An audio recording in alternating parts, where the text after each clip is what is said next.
Assalamualaikum warahmatullahi wabarakatuh.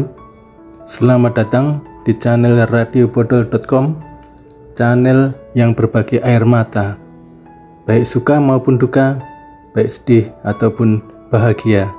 Karena sedihmu adalah sedihku dan bahagiamu adalah bahagiaku. Dan jangan lupa bagi sedulur-sedulur muslim yang belum sholat, silahkan sholat terlebih dulu sebelum menonton video ini. Selamat menyaksikan.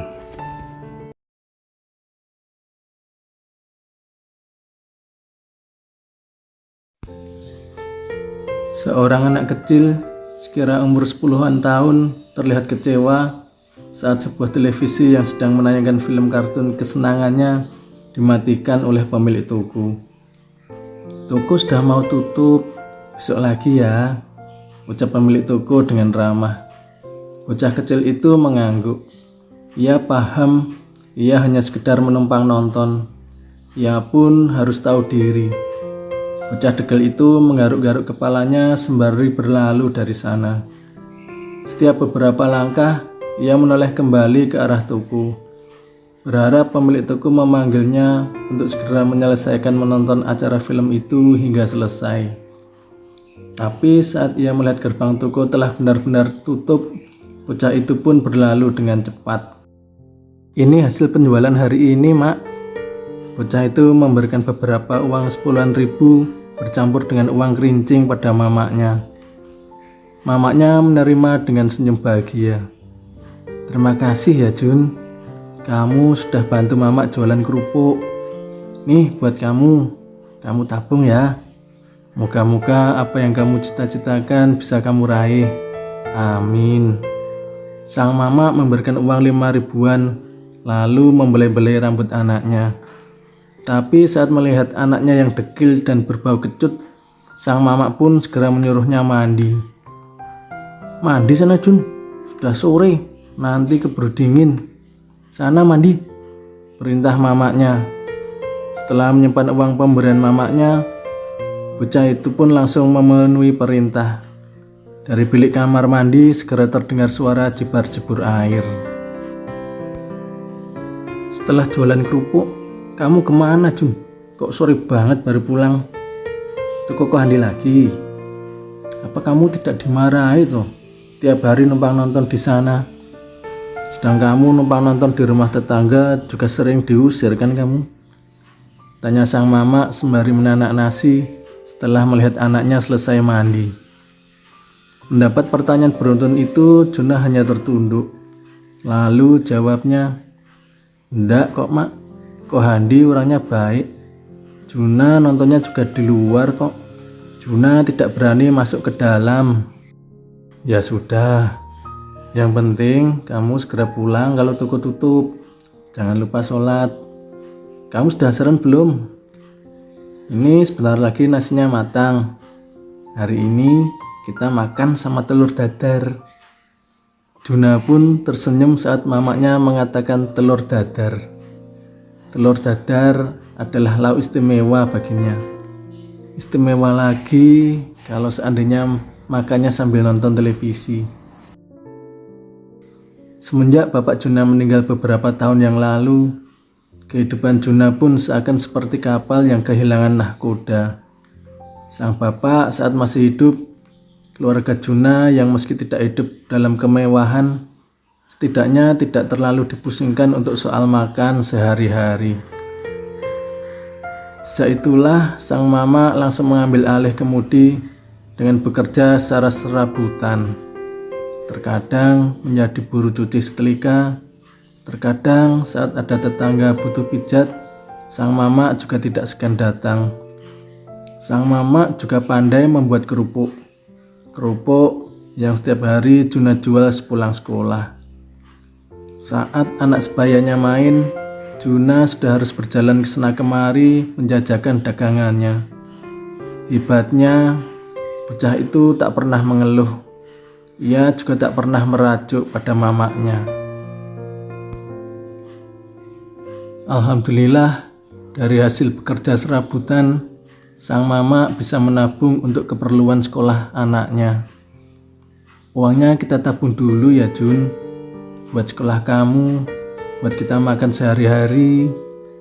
Nanti soal membeli televisi, insya Allah kalau Mama sudah punya uang cukup. Mama memang tidak berjanji, tapi Mama akan usahakan. Saat mamanya memberi pengertian, Juna pun selalu bisa mengerti. Bocah itu memang selalu menurut. Apalagi saat tangan mamanya membelai-belai rambutnya. Ia merasa tentram, damai dalam hatinya. Malam telah memasuki waktu dini hari. Namun mata Juna masih juga enggan untuk terpejam. Dalam angannya yang melambung, teringat saat dulu ia digendong di punggung oleh bapaknya. Waktu itu ia diajak melihat film layar tancap di alun-alun. Juna masih ingat saat itu film yang ia tonton adalah film tentang pendekar sakti. Entah apa judulnya. Saat itu sang bapak berjalan ke sana kemari demi agar dirinya bisa leluasa melihat. Ia pun teringat saat bapaknya mengatakan, "Jun, doakan bapak, semoga bapak sehat selalu ya Jun, bisa nyari duit yang banyak. Insya Allah nanti kalau ada rezeki lebih, bapak bisa membelikanmu televisi." Ingatan Juna bukan kembali pada film yang ia lihat dulu, melainkan kenangan saat digendong sang bapak. Juna merasakan kerinduan yang sangat luar biasa. Ingin sekali ia bertemu dengan bapaknya. Ia rindu digendong, rindu dibuatkan mainan dari kulit jeruk, rindu diajak berjalan-jalan menyusuri sawah, rindu memunguti keong, rindu diajak memancing di sungai. Ia merindukan semua tentang bapaknya. Juna kangen, Pak. Lalu mengalirlah bulir-bulir air matanya, hingga ia pun sesenggukan. "Jun, kamu kenapa? Kamu menangis?" tanya sang mama saat mendengar anaknya sesenggukan. Ia usap air mata Juna yang tak henti-hentinya mengalir. "Kamu kangen sama bapak?" tanya mamanya lagi. Juna hanya mengangguk dengan mata yang semakin sembab. Dalam pada itu, sang mama pun sebenarnya merasakan hal yang sama. Betapa ia sangat merindukan suaminya. Suami yang sangat penyabar, penyayang. Suami yang meski sedang sakit, tak sekalipun mengeluh. "Ya Allah, mengapa Engkau memanggilnya secepat ini ya Allah?" Sudah, makanya kamu belajar yang rajin, sholat yang benar, biar bapak bangga di sana. Jangan lupa berdoa buat bapak ya Jun. Juna kembali mengangguk, lalu memeluk mamanya dengan penuh kasih sayang.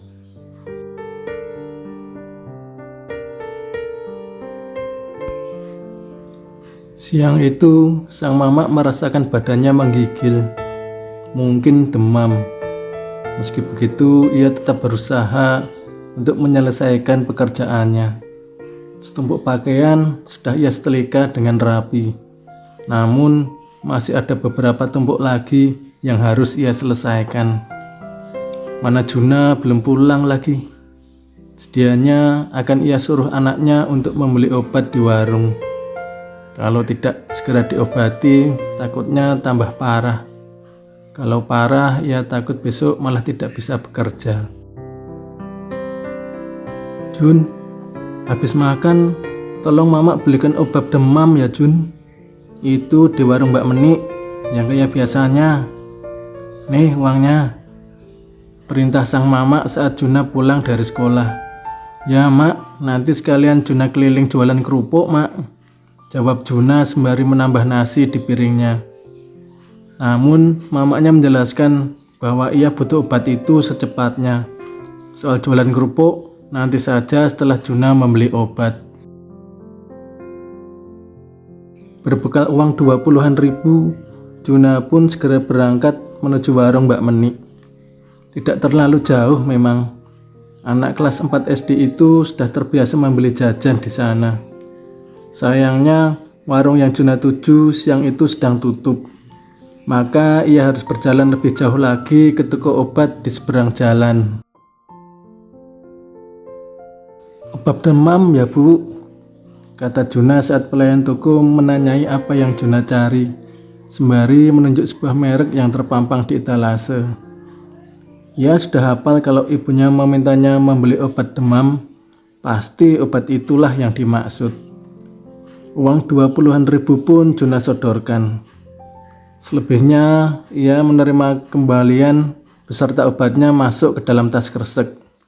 Setelah itu, Juna lantas segera beranjak pulang. Dari kejauhan, Juna melihat warung Mbak Menik sudah buka kembali. Cuaca yang panas membuatnya kehausan. Tapi ia tidak berani untuk mengambil sepeser pun uang milik ibunya. Padahal ingin sekali ia membeli minuman dingin. Juna juga melihat Cik Tina, istri Koh Dandi yang sedang keluar dari toko. Ia berjalan sendirian menuju ke arahnya. Mungkin sedang ada urusan sesuatu. Tidak ada yang aneh dengan situasi yang sedang berjalan. Semua normal-normal saja. Sampai ketika sebuah sepeda motor memepet Cik Tina. Lalu dengan cepat si pembonceng turun dan merampas kalung serta dompet yang dibawa Cik Tina. Juna melihat semua itu dengan jelas karena jaraknya tak lebih dari 20 meteran saja. Bocah itu juga menyaksikan Cik Tina hanya bisa berteriak histeris saat kalung dan dompetnya dibawa kabur. Sepeda motor itu dengan kecepatan tinggi melaju ke arah Juna. Bocah itu bukannya menghindar, entah dengan sadar atau tidak. Justru Juna meloncat ke arah sepeda motor. Sepeda motor pun oleng, lalu keduanya jatuh. Sementara Juna sendiri juga ikut terpental. Orang-orang yang mendengar adanya suara berderak segera berdatangan, termasuk Cik Tina yang segera tiba di lokasi. Dengan singkat, perempuan cantik itu mengatakan kalau mereka berdua adalah orang yang telah menjamretnya. Sementara orang-orang sibuk menghajar kedua jambret, Cik Tina segera menyadari kalau Junalah yang menjadi pahlawan di siang itu. Juna yang tergeletak tak sadarkan diri masih menggenggam erat tas kresek berisi obat untuk ibunya. Juna pun siuman. Syukurlah ia tidak mengalami luka yang serius. Ia juga telah mendapat penanganan dari tim medis. Juna terheran ketika melihat Cik Tina dan Koh Handi sedang menungguinya. Ia masih belum sadar sedang berada di mana. Beberapa saat kemudian, barulah Juna menyadari kalau tas kresek dalam genggamannya telah lepas. Ia mencari-cari tas kresek itu. Ia menangis saat tas kresek itu tidak ia temukan. Cik Tina dan Koh Handi pun menanyakan. Maka dengan terisak, Juna menceritakan apa dan untuk apa isi tas kresek itu. Barulah setelah itu mereka mengerti. Koh Handi berjanji untuk membelikan obat itu. Kemudian barulah Juna merasa tenang. Suasana belum terlalu siang ketika Juna dan mamaknya mendengar suara ketukan pintu. Rupanya Koh Handi dan Cik Tina yang datang bertamu. Keduanya menjenguk sekaligus menyampaikan ucapan terima kasih atas keberanian Juna saat menggagalkan aksi penjambretan kemarin. Bukan hanya itu, Koh Handi yang tahu hampir setiap hari Juna selalu mampir ke tokonya, memberikannya hadiah berupa sebuah televisi besar lengkap dengan antenanya. Bukan itu saja, Koh Handi juga memberikan sejumlah uang kepada sang mamak sebagai tanda ungkapan terima kasih. Meski itu jauh belum sebanding dengan apa yang telah dilakukan Juna. Dan begitulah cara Allah mengabulkan doa hambanya, terkadang dengan cara yang sangat tak terduga. Wallahu a'lam bishawab. Terima kasih dan sampai jumpa di lain waktu dan kesempatan. Masih bersama di radiopodol.com, berbagi air mata. Assalamualaikum warahmatullahi wabarakatuh.